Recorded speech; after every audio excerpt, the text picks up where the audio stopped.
G'day and welcome to the video. In this video I am going to do a bit of a rundown. It's not really an unboxing, it's not a review, it's just me mucking about with a new-ish crawler that I've got. It's a MST CFX-W JP1, which is the Jeep version. They did do an earlier version which was an FJ45, which I actually also really wanted. I couldn't find it anywhere.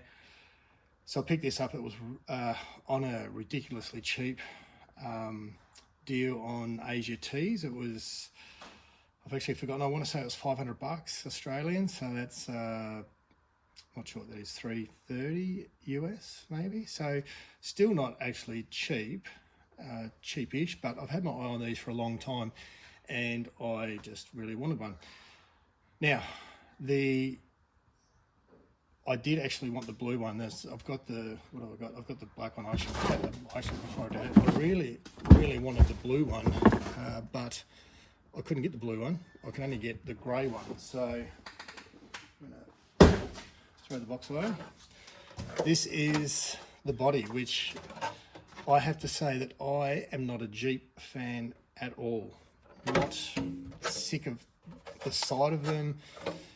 Jeep might surprise some of people in the US, but Jeep is not actually that common in Australia. It's a very minor brand here, so we don't see too many of them on the road really.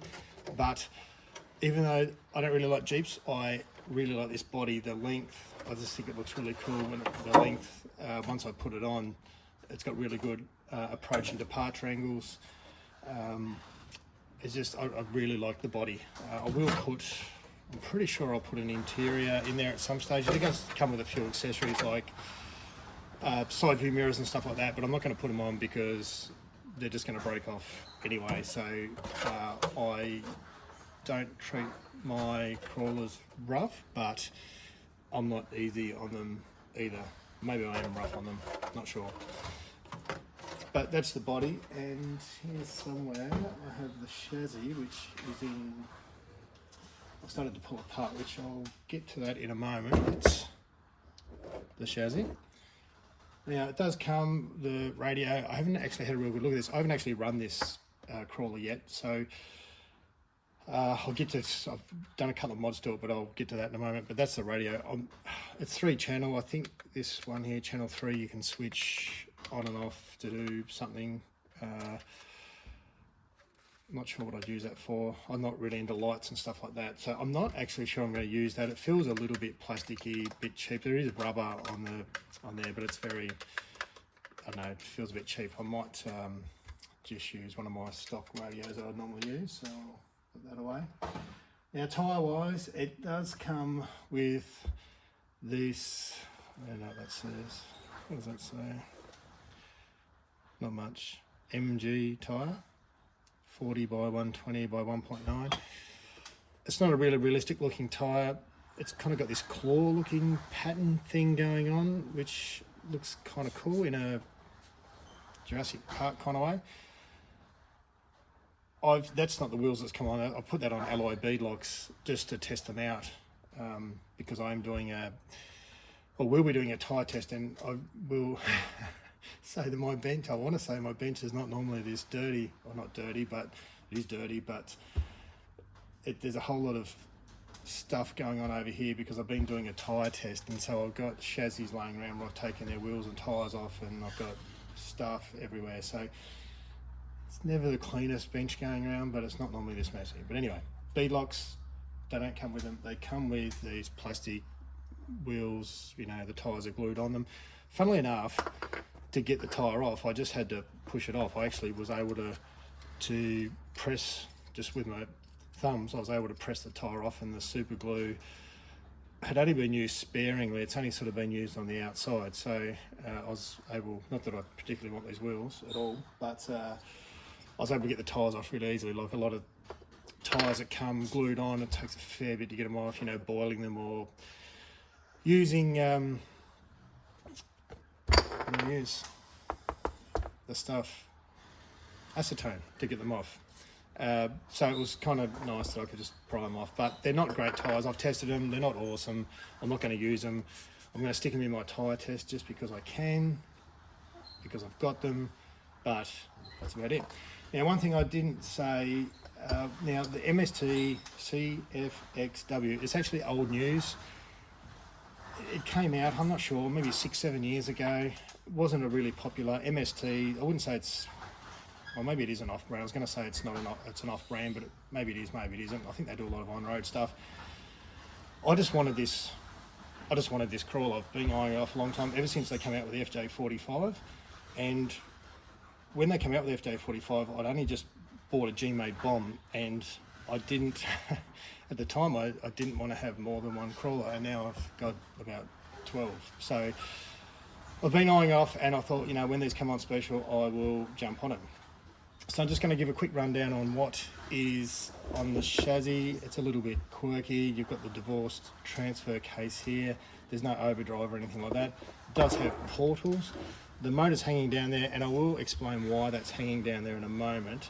But it's a bit of grease there. I greased up the portals. I pulled the portal covers off and put some grease in it. There was already grease in there, but I've just put on the stuff that I use, which is this sort of red tacky looking stuff. Portals. Shocks, kind of weird. They mount to part of the portal assembly, which is odd. They're only 70mm long too, that's another odd thing. Now, they're oil filled, but there was only like a drop of oil in it, just so they could sort of compress pretty easily.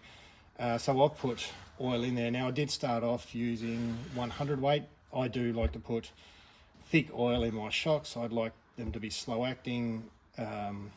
I find it helps up hills if they're sort of a bit spongy, and they don't sort of react as quick. That's just the way I roll. Now I put 100 weight in it, and they still felt really, this is catching on the motor, they still felt really, they just felt under damped. So I actually put diff oil in, which I have done a couple of times before on some shocks that have big pistons, big holes in the shock pistons, which I didn't actually look at these, so I'm not sure if they do, but I'm pretty happy with, the motor gets in the way, pretty happy with how that, I'm making a meal of that, just how they've slowed down a little bit.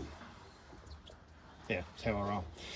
Now, you can see clearly there's a different motor in there. I haven't actually unplugged this motor, which is what I'm going to get to next. The electronics are all up the back. It's a bit odd. There's I think it's unbranded, isn't it? An XB60 WP60 blah blah blah blah blah. It's a Hobbywing 1060. Whether it's an original or rebranded, who knows? But it's a 1060 receiver up here in the box, and I did have actually taken that out, so it goes there.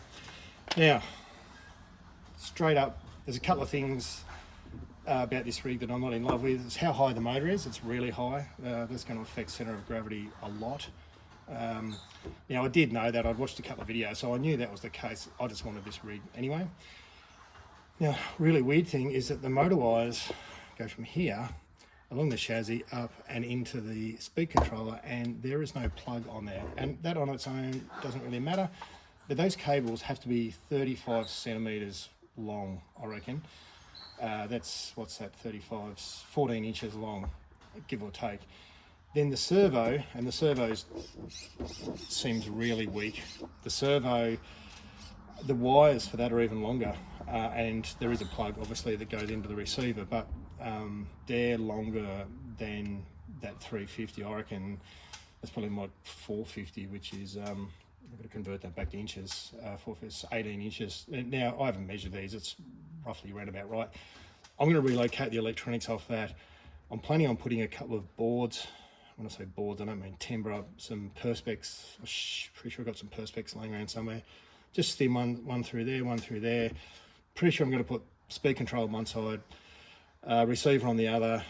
I'm not using these electronics. I'm going to remove the servo. I'm going to replace that with something better, because I can tell how bad that is already.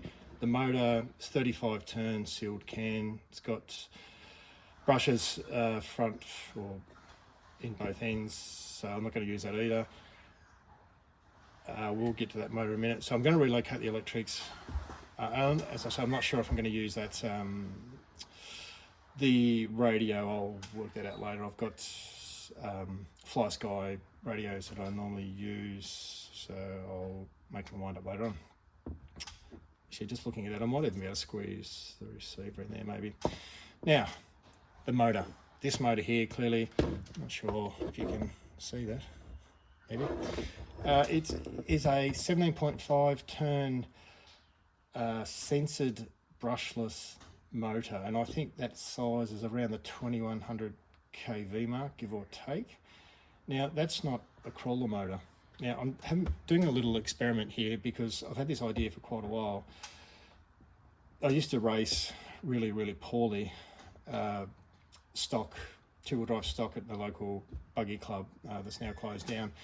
So I've ended up with a few of these different motors. This one comes secondhand in a car that I bought secondhand, so can't remember if I've used it before or not. I think I have.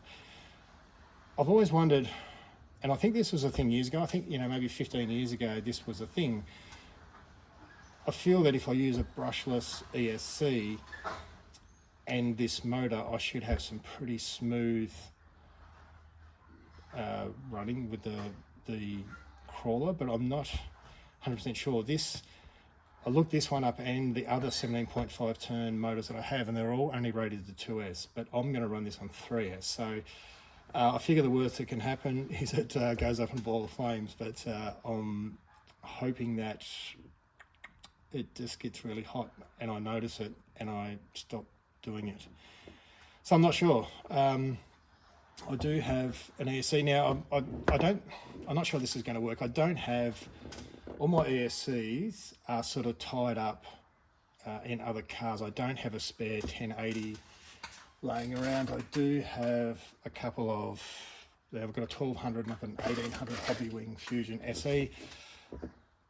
With the gearing on this, it'll have to take the 1800, but I've kind of got the 1800 earmarked for something else, and the 1200 is going to be way too slow for this with the gearing that this truck has, this crawler has. So I'm just going to experiment. As I said, I've wanted to do it for a long time. I'm not sure it's going to work. I do have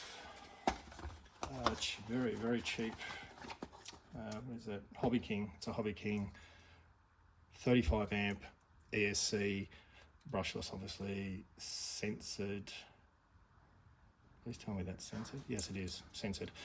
Now, I bought these years ago. I bought 4 or 5 of them because they had them on sale for they were like 15 bucks Australian, which is like $10 US.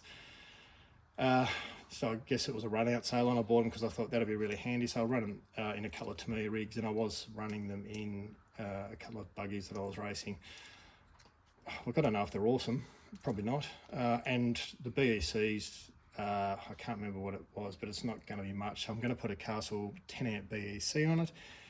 And the only thing I expect this to be not great at is the drag brake. But I'm going to give it a go anyway. Look, if it doesn't work, it doesn't work, and I'll find something else. I do have, actually that's my backup motor, because I need something with a relatively high kV rating, somewhere up around 2000-ish, which is roughly what that is. It's a little bit more.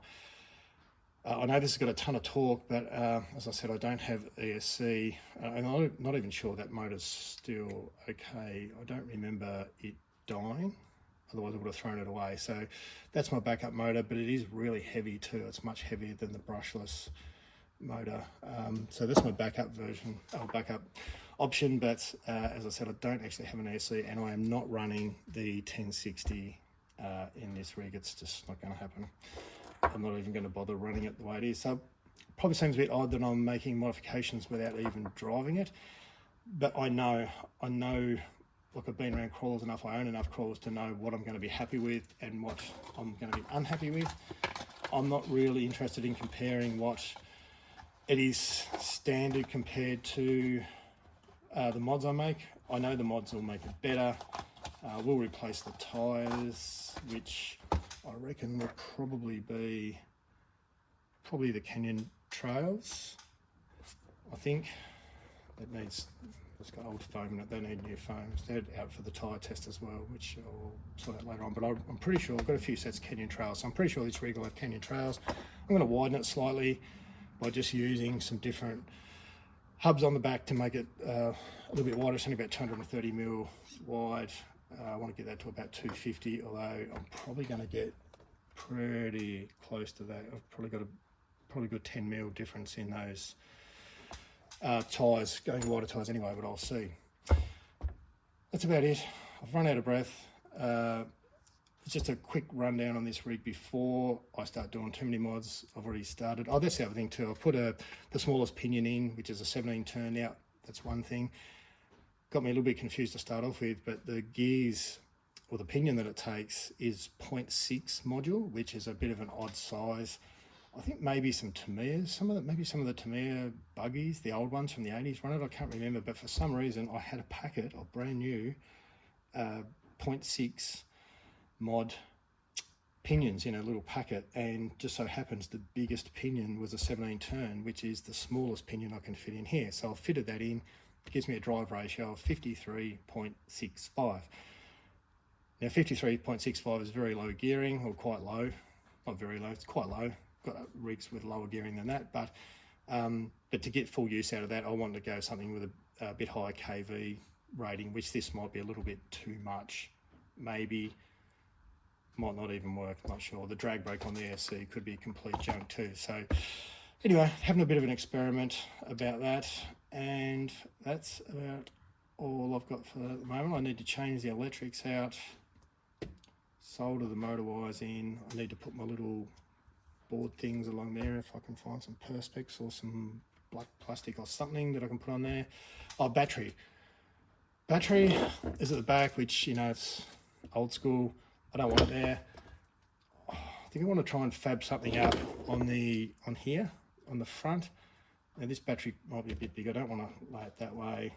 If I lay it that way, it kind of looks all right, but there are some nuts there that are in the way. So I do have at least one smaller battery than that, so I might try and make a some sort of mount for the smaller battery, A battery. I'll work that out later on. Worst comes to worst, I could probably put it on the side, but I don't really want to. But anyway, I'll sort that out. Thanks very much for watching. Like, subscribe, blah blah blah blah blah. And if you want to have another look at what I do to this rig next, then check me out in another week or two and get it done. Thanks for watching.